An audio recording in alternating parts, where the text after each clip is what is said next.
Lisa videos her mother, Miriam Passalacqua, as she tells her life story. Also in the room is Miriam's dear friend, Eleanor Arvanen. The story is told in the spring of 2013, months after the death of Miriam's longtime partner, Red Whalen, and months before her own death in July 2013. So we're talking about you were living at the YWCA? YWCA. And you were working full-time. Where were you working? I was working at the Finnish Art Shop on 50th Street between Park and Madison Avenue in Manhattan. Okay.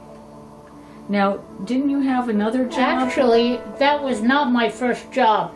First, I worked at Lord & Taylor selling hosiery. Okay. And I was there not too long. And then I went to the Hall Brothers, which makes Hallmark cards. And I was working there doing paperwork. But that wasn't my thing either. So then I found out about the Finnish Art Shop selling gift items. So I ended up working there on 50th between Park and Madison. Right. And so I think we might have covered this in the last tape. I don't know, because you said, Eleanor, that we're back on. I think you had said something about Eleanor Roosevelt came and bought. Yeah, we used to have famous people. We were not far from the Waldorf Astoria, and Truman would be running down the street outside, and Eleanor Roosevelt would come in and do some shopping. She liked to buy gifts for people. So she was a tall, sweet lady, but homely. Very nice lady. First woman of the world, they called her. So you waited on her yourself then? Waited on her and helped her get gifts. So, anyone else interesting that you remember? not that I can remember at the time, no. All right. So you were working there, you were living at the Y. Yeah. And so you were dating Dad at that point? I was dating Dad for... Now, what year was that? How old were you at this point? Well, we were married in July 51, so this was, I would say, in the late 50s. In the... late 1950s? 1950s. We were probably... I only was down there about 6 months when we decided to get married. And so... Then my father gives me $1,000. He said, "This is for your wedding." And I said, "Well, $1,000, what am I going to do with this?" Well, I had to make all the arrangements, so I asked the girls at the Y, did they know of anything about wedding arrangements? So one of them said, "Well, I know this woman who's a marriage... a wedding planner? A wedding planner." And I got into contact with her, and I told her how much money I had. And she said, "Well, you'll go to the wholesale garment district and you can get a wedding gown down there and we'll wholesale." So I got the wedding gown down there, and then she made arrangements at this hotel, Hotel Shelton. I think it's between 48th and 49th Street. On the east side, to have, and she was going to be the wedding planner. Right. So we had 100 people. Well, in other words, to save money, I had 25 people that were our bridesmaids and their families. We had a hot dinner. But the rest of the relatives, which were mostly John's Italian relatives, all they got was dessert and coffee. Here they are coming from Brooklyn on the subway to come up to this hotel, and they get dessert and coffee. But there was also, you could buy, they had a band, so we had music, and then we also had, there was a liquor that you could purchase yourself if you wanted it. So that was our wedding, and and finally, after the eating, we ate first, and then the other relative showed up maybe 45 minutes later. So did they go to the ceremony? They had gone to the ceremony in Brooklyn at the Baromeo Catholic Church, downtown Brooklyn. And Grandpa walked me down the aisle, which I was really surprised that he could do, being not a believer. But he did his job, and then we went on. Everyone got onto the subway and went uptown to Manhattan to go to the reception, which we did. Now, we had, John and I, after the wedding was, before the wedding was over, the Italians had the custom of coming up and giving you cash. So I had a money bag. And as they came one by one, they would give me their money. And I would put it in the bag. And so that was the wedding. And they enjoyed the dancing, and the place was a beautiful room, and I'm sure they enjoyed themselves, except they probably didn't get enough to eat. Jeez. But you couldn't afford. Never did hear about it after. You couldn't afford dinner for everybody. But I only had $1,000, and that was it was stretched out pretty far, considering I got the reception and the wedding gown for that money. So then John and I had his father's old car, which he had recently purchased. We go up to a hotel opposite Central Park, and we stayed overnight there. Next morning we leave for Martha's Vineyard on the Cape Cod. So we spent 2 weeks on Martha's Vineyard, and it was very nice there. Do you remember where you went on Martha's Vineyard? Well, we traveled the whole island. Right. I mean, in terms of where you stayed. We stayed right near the entrance, but I don't remember the name of the hotel. Okay, I was just curious. I've only been there once. But it was quaint. But then we also went to the other island. Nantucket? Hmm? Nantucket? No, not Nantucket. Block Island? No. Part of next to Martha's Vineyard. You mean the other part of Martha's Vineyard? Well, there was another island there, and I can't remember the name. Chappaquiddick? Which was very. Was that Chappaquiddick? Well, I think that's part of. Chappaquiddick was on. Is part of Martha's Vineyard, isn't it? No. No, it's not. Well, anyway, this other island Okay. was a very quaint island, and I liked that very much too. But so that was the honeymoon. But then we drove back down to Brooklyn and dispersed with the car.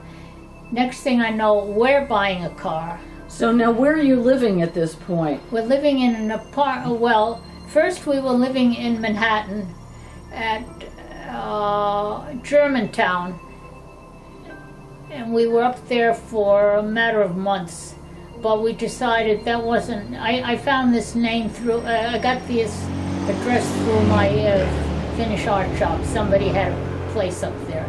So we stayed there a few months, and then we decided, well, no, we have to find our own place. So we looked around in Brooklyn, and we found an apartment in this older building.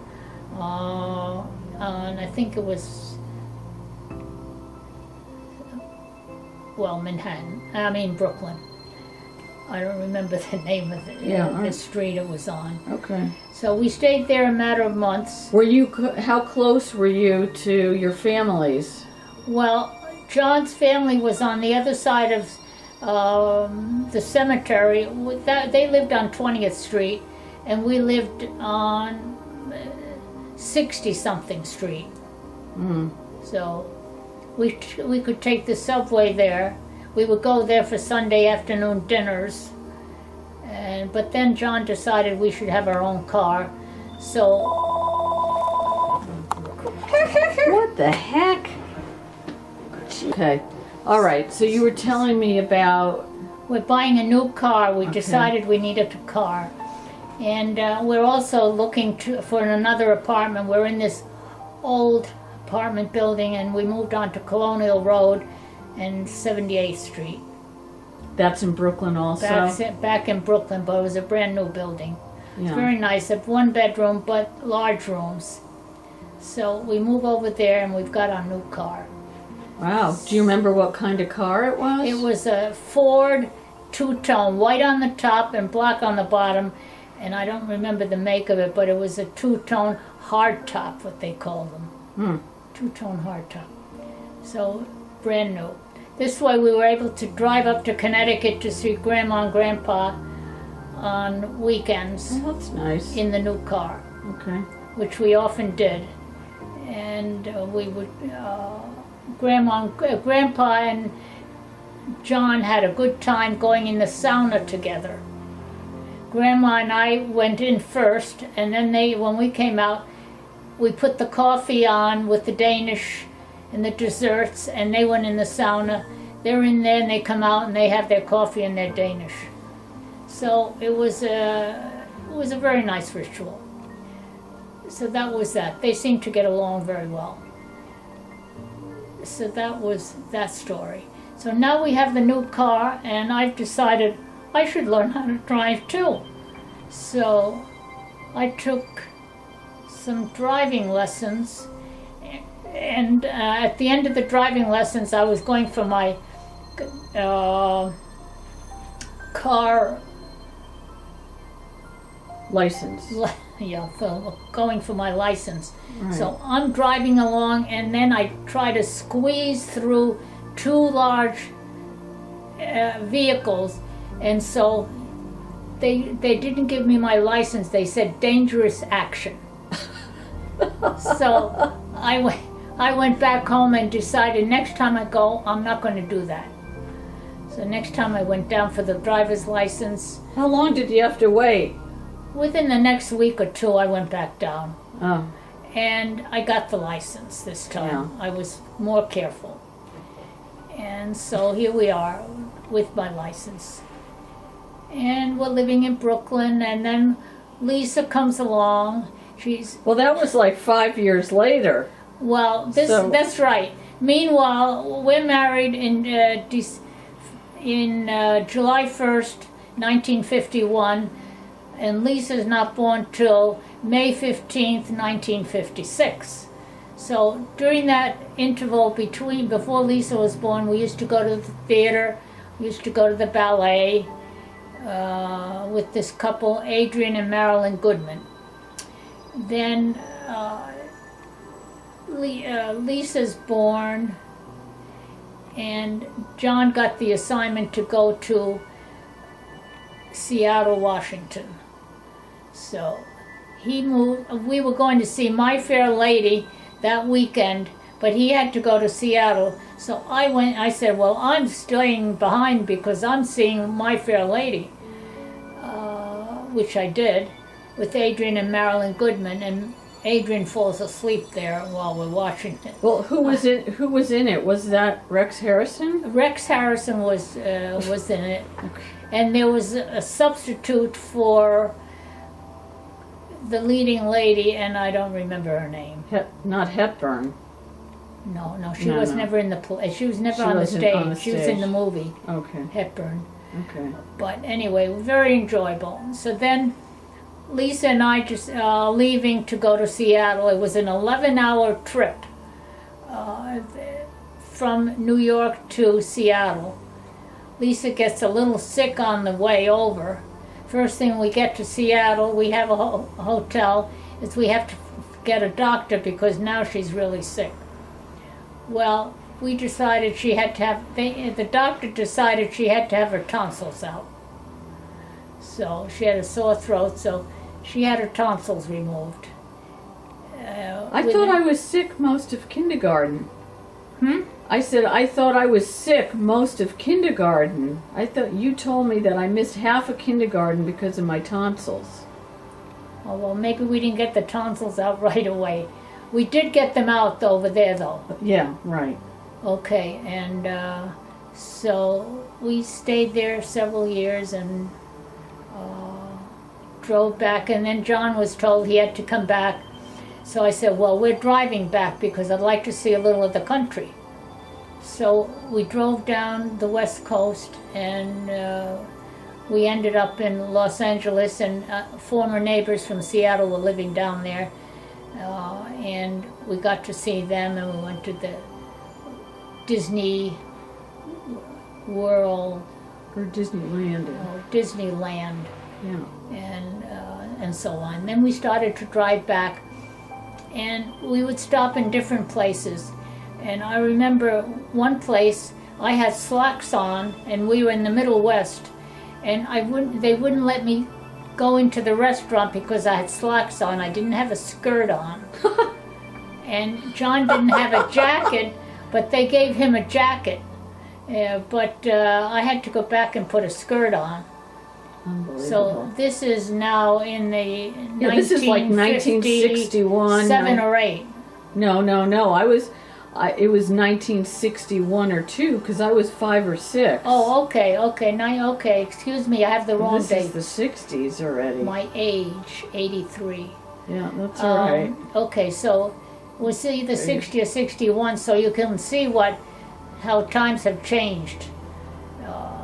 Anyway, so we get back to Brooklyn, and I'm trying to remember. Well, actually, we went to live in Stamford, Connecticut. Yeah. We had an apartment there, and we stayed there, and then we had a house built in South Salem, New York, which is just west of Stamford, and that was that.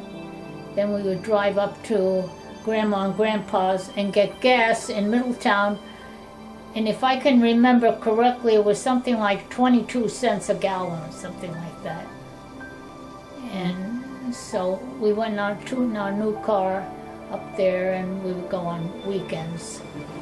So that was our life at that time. Now, years go by, and Lisa's living, now we're living in South Salem, but we didn't stay there more than a couple of years, if I can remember. And we moved up to Farmington, Connecticut. Right, we were in York, Pennsylvania for 3 months. Excuse me. See, we went. Yeah. Meanwhile, John was working in York, Pennsylvania, coming home on weekends, and so we moved down to York, Pennsylvania. We're there a matter of months. 3 months. And possibly up to a year, if I can remember that far back. Then from there, we moved up. He got a job at Hamilton Standard in Stamford, Connecticut. He left AMF, AMF, to decided that he wasn't going to work there any longer and go to Farmington, and so he worked for Hamilton Standard. And so we were there for a while, and from Farmington then we looked around to get our own place. John had a house built. Then we looked around to see where the best school systems were in the area, and decided on Simsbury, Connecticut. Had a house built there by a man named, his last name was Rose. He had built other houses in the area. Very nice house. And so we lived there a number of years. Lisa went through school. First was the first grade through. Grade 5. I was 10 when we moved there. Oh, you were 10 when we moved in. Mm-hmm. Okay. Yeah. Yeah. All right. Yeah. 5th grade. Yeah. And so. I'm turning it back on. But can we back up to the beginning here? I mean, I'm just curious how you and Dad clicked, because you were from very different family backgrounds. Well, that's right. We were from different family backgrounds. He was an Italian, Sicilian Catholic person, and I was a a Finnish Lutheran girl. Opposites attract. As far as I could see. Right. I mean, you did have a debate about the religion part. But I did tell, when we were married in the church, Borromeo Catholic Church, that there will be no Catholic children. And he agreed because he had been in the military and he hadn't been going to Catholic church while he was in the military. So it was okay with him. He wasn't a church-going person. And I thought, well, I'm not going to raise children in the Catholic Church when nobody's going there. So that we agreed on that. It took you a while to agree on that, though, didn't it? No, he came pretty close, pretty immediately, because he himself wasn't going. Yeah, okay. So his parents, of course, probably were unhappy, but they never mentioned it.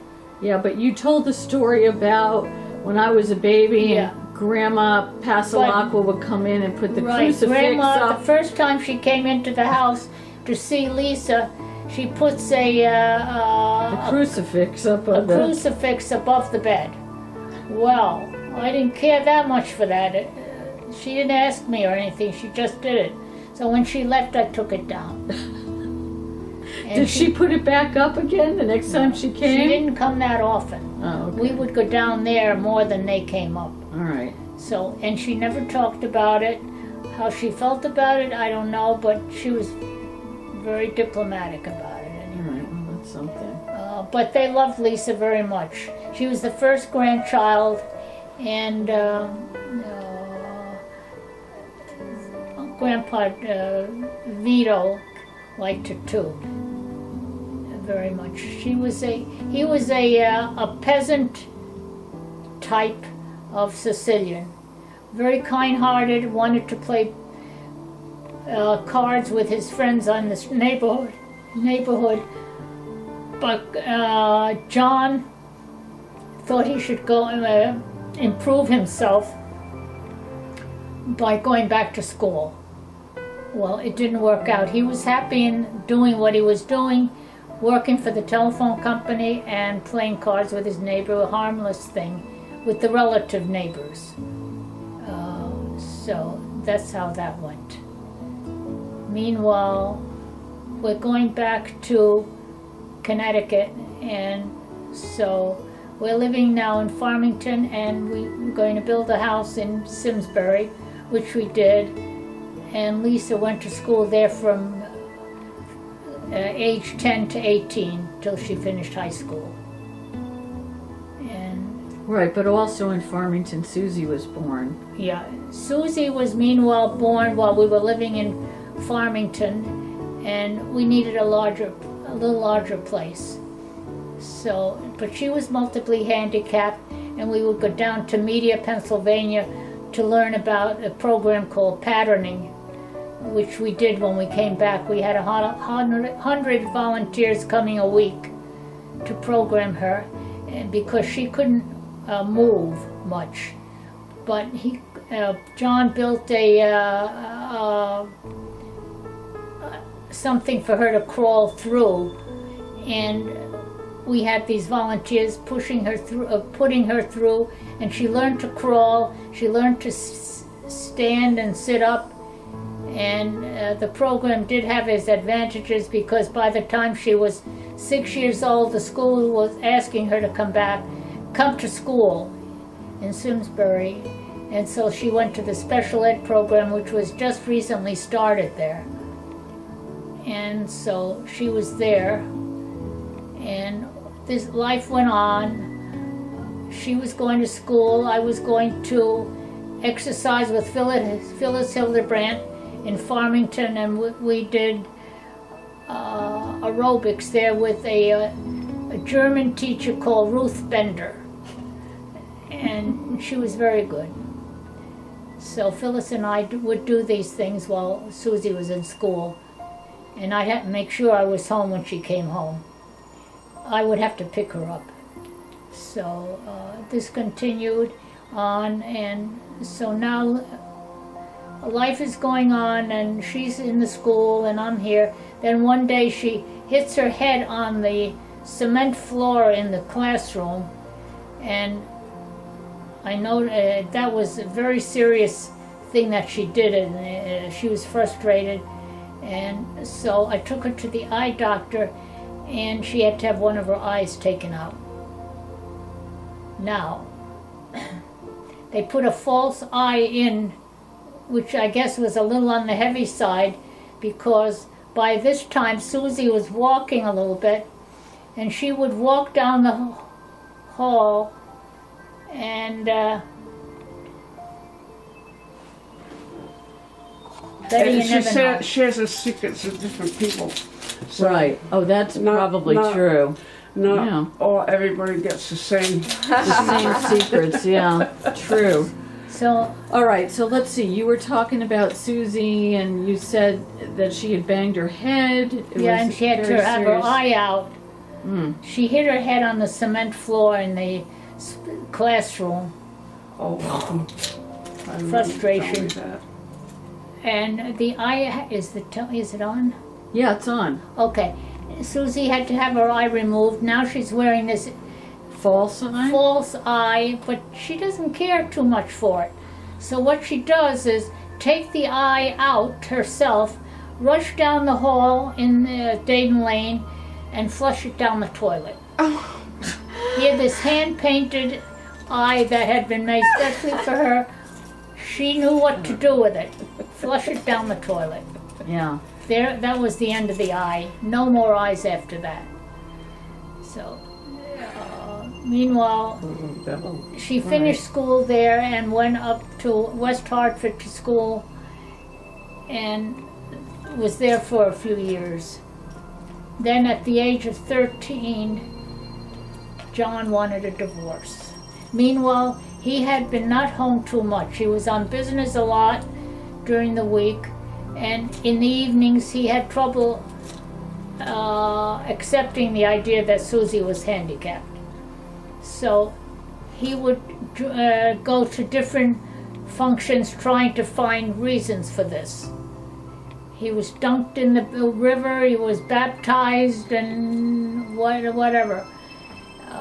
So this was all going on. Meanwhile, he was going to social events, met Mary Gale Harrison, and then I told him once, I said, John, you had a vacation last summer to Canada. I'd like to have a vacation myself this year. Oh, okay, you can have it. See, he was waiting for my agreement for the divorce. So I said, well, okay, thank you. I went down to the realtor and I booked a 17-day trip to Europe on a TWA getaway tour. Cool. So first I go to London, spend a few days there. I knew a couple there. I stayed at their house while the others were at the hotel. And then we went on to Paris, Lucerne, Switzerland, took the train down to Italy, and then we went down to, what's the name of that? Water, Venice? Venice. But before we went to Venice, we were where David is. What, Florence? Is that in Florence, yeah. We went from Lucerne, Switzerland to Florence. And then the trip was going on a side trip to Pisa. I said, no, I'd rather spend the day looking at some of the artwork in Florence. So he and myself and another fellow that was on the group decided he wanted to do that too. So we did that. The next day we took the train down to join the group in Rome. Meanwhile, I had bought these tickets and I didn't know what I was paying for. Well, I was buying cheap tickets on the train and I went and sat in first class. We went and sat in first class and he said, no, the conductor came along and he said, you don't belong here, you belong over there in the lower level. So what we decided to do is spend the rest of the time in the food car. So we decided to eat and spend time there. So the rest of the trip we spent in the food car instead of going back to the low seats that we had paid Dining for. and dining. So now we're in Rome. We went to the Vatican, and we saw different things in Rome. It was very interesting to see. But to join the group, we asked the cab to take us to the certain place where they were, and we're in a little bit of a hurry.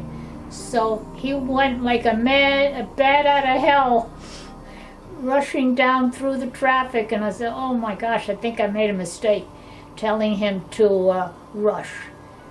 Well, he got there and everything was fine. And so then we continued our tour. Okay, Well, now we it's had on. an enjoyable trip in, we went to the Isle of Capri too. A beautiful location with beautiful water, and that was quite interesting. So the trip on the whole was very nice. I get home to Connecticut. Meanwhile, I see John and Mary Gilla having wine on the deck. And I walk in, and there I am. So now I decided, well, I guess I'm getting a divorce. So, but I said, meanwhile, John had made arrangements for Susie to go live at Oak Hill School. And so those arrangements were made, and she went to live there. I felt very badly. Here she was, 13, I'm Yeah. trying to remember. Yeah, well, that's right, because I was 22. She was 13 years old and a Just after small girl, college. and I thought, oh, I'm leaving her over here in this place. I wasn't too comfortable with it, but I did it. And so, meanwhile, she lived there. And December comes along, Christmas, and I said, well, I'd like you to stay through Christmas. So he stayed through Christmas. The beginning of January, Lisa and I found this place here where I'm living now, 10 Masako Street. And this was December 1978. And so Yeah, it was after I graduated from college. I've been living here, and this is now since almost 34 and a half years. Longer than I've lived anywhere in my whole life. And I've enjoyed living here. And meanwhile, I went on fishing. I met my friend Red through another friend that I had called Harry. I had Harry's 50th birthday at my house, and Red was here with his wife. So I had met them casually. Then Red's wife dies, and meanwhile I was breaking up with Harry. He was 9 years younger, and I always felt like I was too old for him. So meanwhile I met Red in Fitzgerald's supermarket, and he asked me if I'd like to go and have dinner somewhere. So we did. We went to the Bradley Field. Near Bradley Field there was a restaurant he liked, and we went there. And so my life continued on from there. And I kept my apartment, but I started living at Red's house for the next almost 30 years. 20, I think. Wasn't it 20? Over 20 years. I'm going to backtrack a little bit. We're back in Brooklyn, and We're back in Brooklyn? excuse me, we're back in Connecticut, in South Salem. Oh, I'm getting confused here. We're back in Connecticut, in Simsbury. And I had asked John if he would stay through Christmas. Right. Well, he had decided to have a New Year's Eve party at the house. And I thought, well, he's going to have a New Year's Eve party with his friends. What am I going to do? So I thought, well, I've heard of this singles club in Simsbury. I think I'll go to that on New Year's Eve. So I went there, and there were other singles there. I came back, and the party's still going on. Meanwhile, I go to sleep and the party's going on. They're cooking in my kitchen and all. It's kind of an awkward situation. But meanwhile, I met Peter at this party, the singles party, and I started going out with Peter. And that went on for a while, and that Peter was a widower, but his mind was on his former wife and his new lifestyle. So that didn't work out too well. I finally met another fellow called Harry, and I'm trying to think of his last name. I've already forgotten his last name. Well, anyway, Harry was a nice fellow, and we made trips together. We went on 2 cruises, and a trip to Oregon to see my brother, and a trip to Finland too. So he made all these trips with me. Very nice. But being 9 years older, I always felt a little uncomfortable, and maybe he probably did too, and it wasn't the right setup. And meanwhile, he was an alcoholic. His daughter had sent him away, had said to him, "You have to go get dried out." So he becomes dried out, and when he gets dried out, they told him, "You can't have your old friends, you have to make new friends now." So that's when we broke up. And so, meanwhile, this was after his 50th birthday where I'd met Red. And when his wife died, we'd gone to the house to give our condolences and all. And then I met him in Fitzgerald's, like I already said. Then I went to live with Red. And he just passed away last April, which was April 2012. April 16th. So that is that.